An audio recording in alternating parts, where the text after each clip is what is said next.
If your child keeps coming home from school being labeled as lazy, disruptive, or disrespectful, then this video is for you.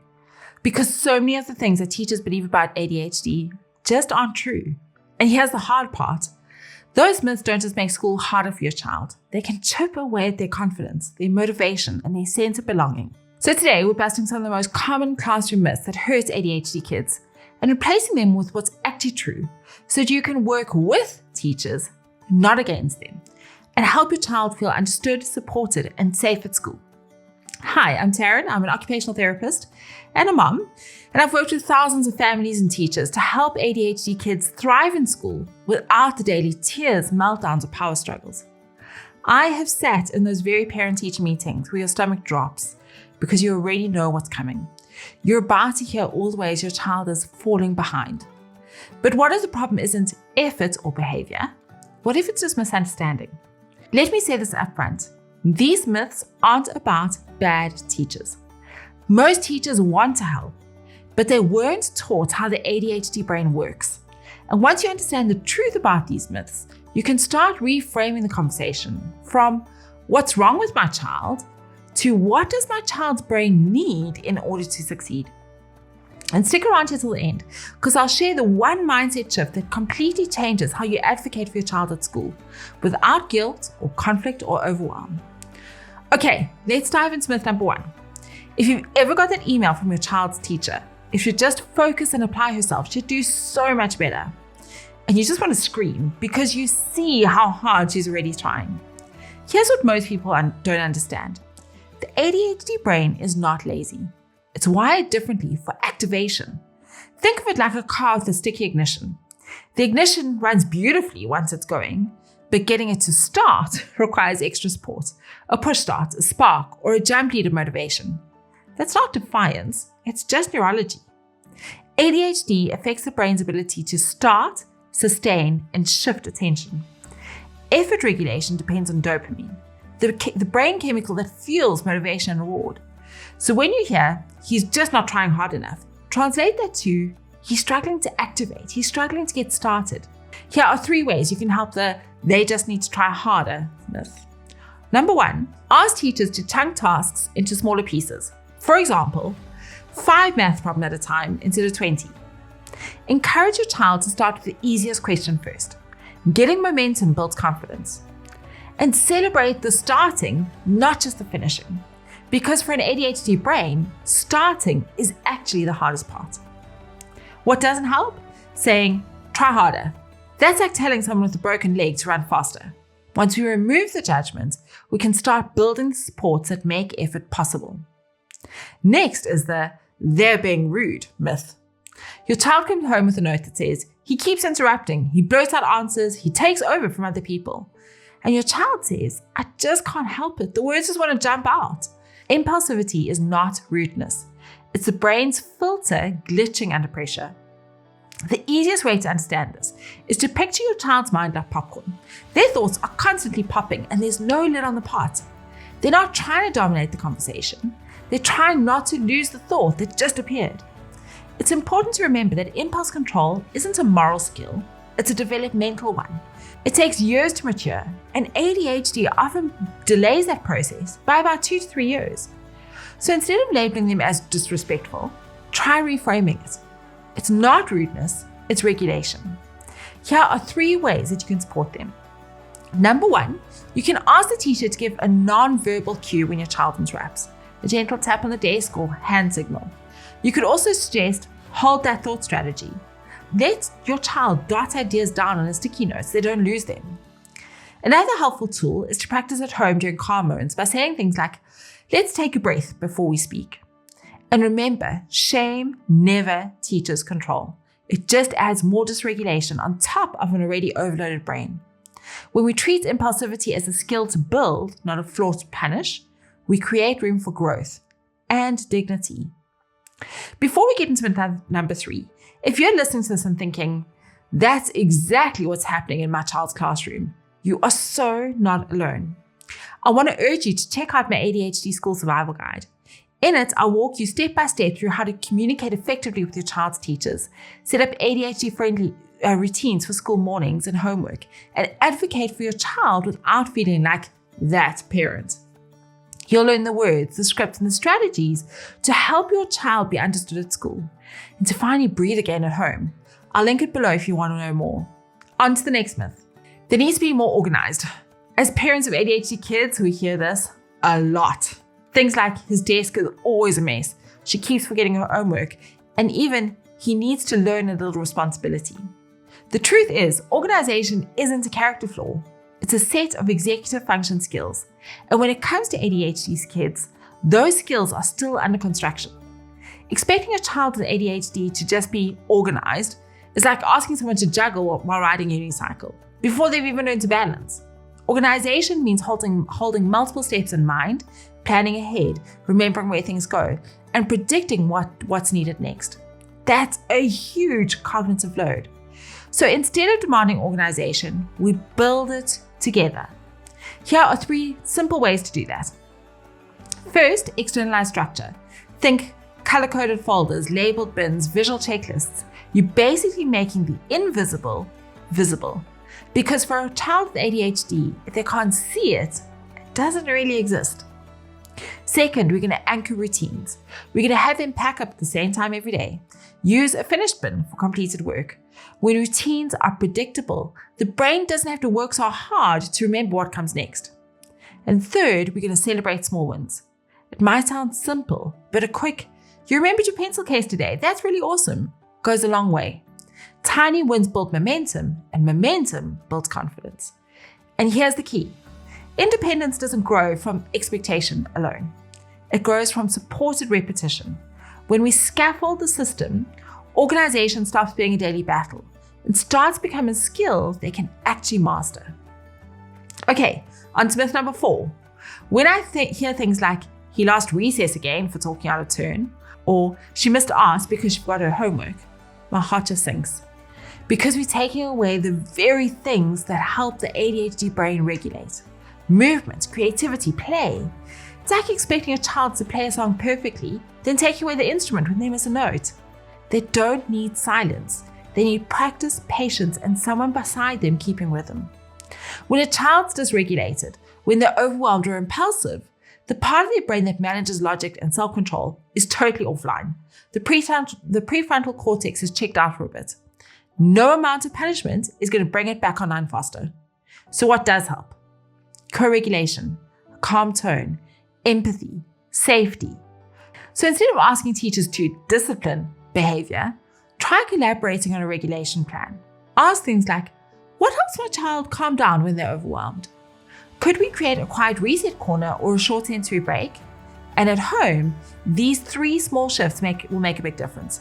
Number 1, we're going to regulate first and teach later, because calm brains learn, dysregulated ones can't. We're going to replace punishment with repair. Try, what can we do to fix it, instead of, "You've lost your privilege." And number 3, reinforce self-awareness. I noticed you caught yourself before interrupting. That's really awesome progress. Because punishment teaches shame. Connection teaches control. So when we model calm instead of demanding it, kids learn regulation from the inside out. And that's when the truth hits. The old belief that consequences will teach self-control was never true in the first place. And that brings us to the next one, and it's possibly the one that probably stings the most. You've heard it before. He just doesn't seem motivated. But you've watched him build Lego cities for hours, focused, precise, unstoppable. There isn't a child who doesn't care. This is a child whose brain works differently. The ADHD brain is not lazy. It's just interest-driven. I like to think of it like a campfire. When the wood is dry, when something's exciting or new, the fire catches fast and it burns bright. But when the wood is damp, when the task feels boring or repetitive, it really struggles to spark. It's not that there's no fire, it just needs the right kindling. And that kindling comes from dopamine, the brain's motivation fuel. It's what helps us start, focus, and finish tasks. But dopamine doesn't show up evenly for every activity. So schoolwork that feels repetitive can be exhausting, like running uphill in sand. That's why a child can hyper-focus on Minecraft for 3 hours, but still forget to handle their math homework. It's not a motivation problem. It's a chemistry problem. So what can you do? Help teachers tie lessons to your child's interests. If they love space, make math about rockets. If they are into animals, make reading about habitats.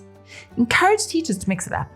A quiz one day, a drawing the next, a quick discussion after that. Novelty sparks dopamine, and dopamine sparks focus. And at home, shift your praise from compliance to curiosity. Say, I love how you figured that out, instead of, finally, you finished it. Because motivation isn't about caring less, it's about needing the right spark to start the engine. And when you realize the belief that they just don't care about their work was never actually true. The next classroom myth that hurts ADHD kids is simply saying, they'll outgrow it. I hear this one all the time, and it's one of the most damaging myths of all. ADHD is not a phase. It's a neurodevelopmental difference, a brain that is maturing on its own timeline. Think of it like a plant that needs specific sunlight. You don't tell it to try harder to grow. You adjust the environment and it flourishes. Research shows that kids with ADHD can lag 2 to 3 years in emotional and organizational maturity compared to their peers. That's not immaturity, that's neurology. So instead of waiting for them to catch up, let's meet them where they are now. Here are 3 things that you can do to help. Number 1, ask teachers to adjust their expectations based on developmental level, not just their grade level. Number 2, advocate early for visual supports, reminders, and extra processing time. And number 3, reframe progress. It is not about being at the top of the class. It's about building independence one step at a time. Kids do not outgrow ADHD, but they can outgrow the shame, anxiety, and frustration that come from being so misunderstood. With support, their challenges become strengths, focus, creativity, resilience, empathy. We just have to create the right conditions for them to bloom. And this next one might sound familiar. It's one of the most misunderstood of all. You've probably heard it. He acts out because he wants attention. She always needs to be at the center of everything. But here's the truth. It's not attention seeking, it's connection seeking. When a child with ADHD feels overwhelmed, unsure, or disconnected, their nervous system is sending out an SOS. And sometimes that SOS does not look like sadness or withdrawal. It looks like silliness, interrupting, or pushing boundaries. They are not trying to steal the spotlight. They're just trying to feel safe. It's like being out in the ocean during a storm. The waves are high, visibility is low, and you've lost sight of the shore. So what would you do? You start calling out, hoping someone can hear you. That's exactly what's happening for our kids. Their behavior is the call, and connection is the rescue. So how do we reframe it? Instead of thinking they're acting out for attention, try they are reaching out for connection. First, notice when these behaviors spike. It's usually right before transitions or after a stretch of time without feedback. Second, encourage teachers to offer small, proactive moments of connection. A quick, I see you working so hard, can calm the nervous system long before things begin to unravel. And third, fill that connection tank at home every day. Even 5 minutes of undivided playful attention can make a world of difference. Because ignoring these behaviors doesn't make them go away. It only makes them louder. But when we meet the need underneath the behavior starts to quiet on its own. I know it's hard, but when kids feel seen, they stop shouting to be heard. And that's when you realize the belief that they're just looking for attention was actually never true. If you've ever said, I've told them 1,000 times, then this myth is for you. I know I've said that. You know the moments. Why can he not just follow directions? Or I tell her what to do and she immediately forgets. Sounds familiar? This is really not disobedience or defiance. It's working memory overload. Think of the ADHD brain like a tiny whiteboard with a small eraser. It can hold a few steps at once, and when it runs out of space, things kind of start disappearing. So when a teacher says, get your math book, turn to page 42, write the dates and start question 1, your child really might only catch the first thing, and maybe the last thing. Everything in the middle gets lost. That's not ignoring. That's how the ADHD brain filters information under load. So here's how you can help. First, we're going to ask teachers to give one direction at a time, or better yet, write them down so your child can see them. Second, teach your child to repeat instructions back. So first I get my book, then I turn to page 42. Repetition is going to help lock it in. And third, use visual supports, things like checklists, cue cards, color-coded folders, anything that takes pressure off their short-term memory. Because trying to fix a listening problem with more talking is like pouring water into a full glass. It just overflows. When we understand that it's not won't listen, it's can't hold that much right now, everything changes. The frustration softens, the tone shifts, and suddenly, what felt like defiance starts to look like exactly what it is, a brain that's doing its best with limited space. That's the real truth. It was never about not following directions. It was about too many directions for the brain to follow. Okay, we're on Smith number 9, and this is one that we've all heard, I'm sure. Raise your hand if you've heard, he can't stay in a seat, or she's distracting the class because she just can't sit still. But here's the thing. Movement is not the enemy of learning in kids with ADHD. It's the fuel for it. For ADHD kids, movement is how the brain stays regulated. It keeps energy and attention balanced. Imagine that shake and soda bottle. If you force it to stay still, pressure builds until it explodes. Movement is the slow release, a safe outlet that prevents the meltdown. When teachers insist on stillness, they're actually removing the child's built-in regulation strategy. So next time someone says, he needs to sit still to focus, you can say, actually, he needs to move so that he can focus. So here are 2 ways you can advocate for your child at school. Number 1, ask if your child can use a fidget tool or sit on a wobble cushion. Number 2, request movement breaks every 20 minutes, even just a stretch, a water refill, or a walk to sharpen a pencil. A way to help this at home is to build movement snacks into homework time. Jumping jacks, a quick dance, a stretch. Silliness doesn't equal learning. For ADHD kids, it often means shutdown. When we give their body permission to move, we give their brain permission to focus. When we start seeing our kids through this new lens, not as defiant, distracted, or lazy, but as doing their very best with the brain they've got, everything starts to change. But here's something that most people miss. Even when we get the routines right, the structure, the connection, the calm, there's one tiny factor that can completely throw off regulation, and it's hiding in your kitchen. In this video, I'll show you what it is and why it might just be the secret to helping your ADHD child stay calm, focused, and meltdown-free after school.